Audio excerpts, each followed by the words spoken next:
Friends, greetings from Tanzania on World AIDS Day.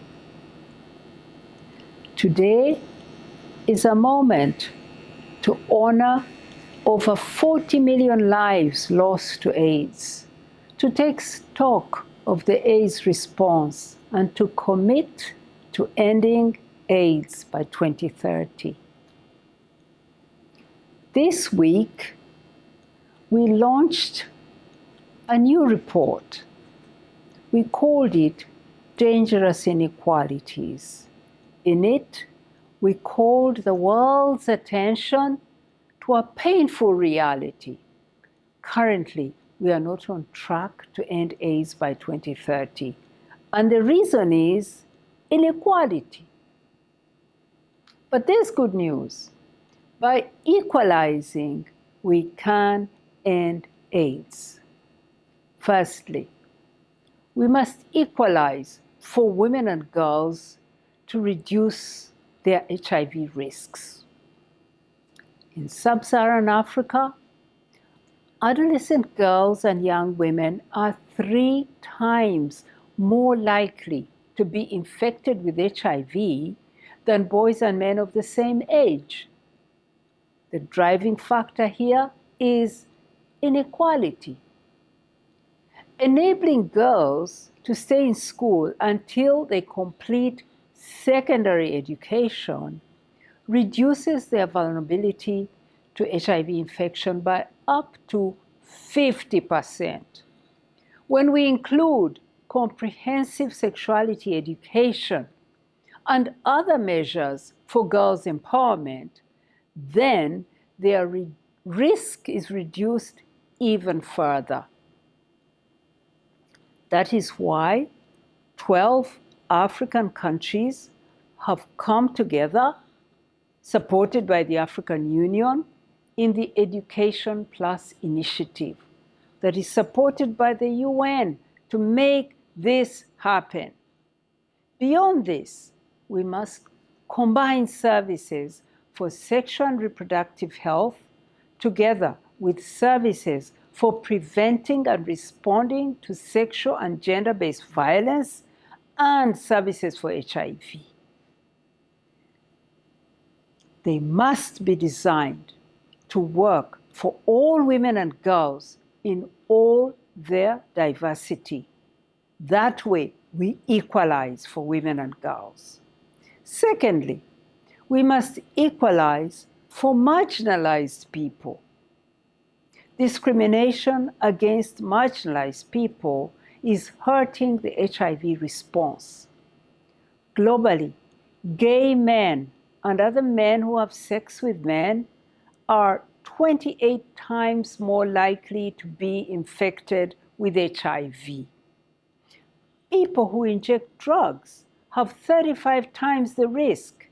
Sex workers, 30 times the risk, and transgender women, 14 times the risk. We will not end AIDS unless we can end it for everyone. The evidence is clear. When you decriminalize, people will come forward for services. Decriminalization saves lives. Take South Africa, where same-sex relationships are legal. Gay men are 60% more likely to be living with HIV than other men. But in Uganda, where gay men are criminalized, they are 240% more likely to be with HIV than other men. In Asia, in Thailand, where same-sex relationships are legal, gay men are 11 times more likely to be living with HIV than other men. But go to Malaysia, where gay men are criminalized. They are 72 times more likely to be living with HIV. But here's the good news. There's a growing momentum from Asia to Africa to the Caribbean for decriminalizing same-sex relationships. In recent years, unlike countries like Angola, Bhutan, and Botswana have decriminalized, in the past few months alone, St. Kitts and Nevis, Singapore, Antigua and Barbuda have decriminalized. In 68 countries, these laws still exist. Let's consign these harmful and colonial laws to history. But we don't only need to decriminalize. We need to fight stigma. Stigma is the sentence passed by society on people for who they are. And stigma kills. We need to end stigma for people living with HIV and for marginalized communities. Here, we need every leader to step in. Political leaders, faith leaders, traditional leaders, cultural leaders. Rise, equalize. And thirdly, an inequality that breaks my heart is that against children living with HIV. With the science that we have today, no baby should be born with HIV, and no child who has HIV should not be on treatment. But today, while 3/4 of adults living with HIV are on treatment, only half of children with HIV are. This is intolerable. We will not allow this shameful and avoidable injustice to continue. That is why the UN, international partners, civil society, and governments from 12 countries with the highest burden have come together and formed the Global Alliance to End AIDS in Children. We're moving. Tanzania, here where I am, will host the official launch early next year. Lastly, and crucially, to end AIDS, we must tackle the inequalities in resourcing. COVID-19 and the war in Ukraine have increased inequality worldwide.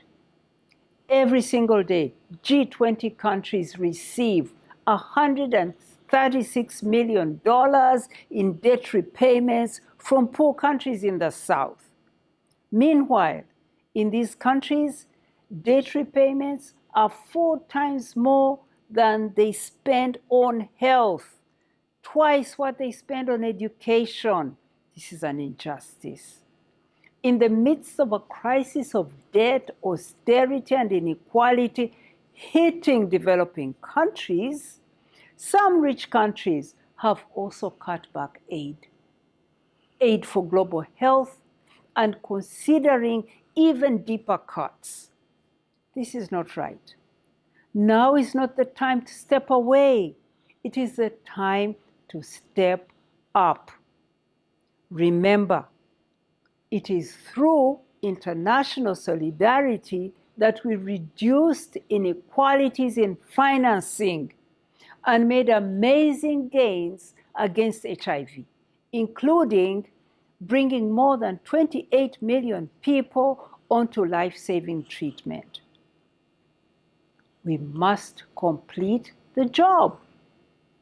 On World AIDS Day, UNAIDS joins with people living with HIV around the world, communities around the world, and we have one call to action, which is equalize. Equalize access to rights, equalize access to services, equalize access to resources, equalize access to the best science and medicine. This is how we will end AIDS. Thank you.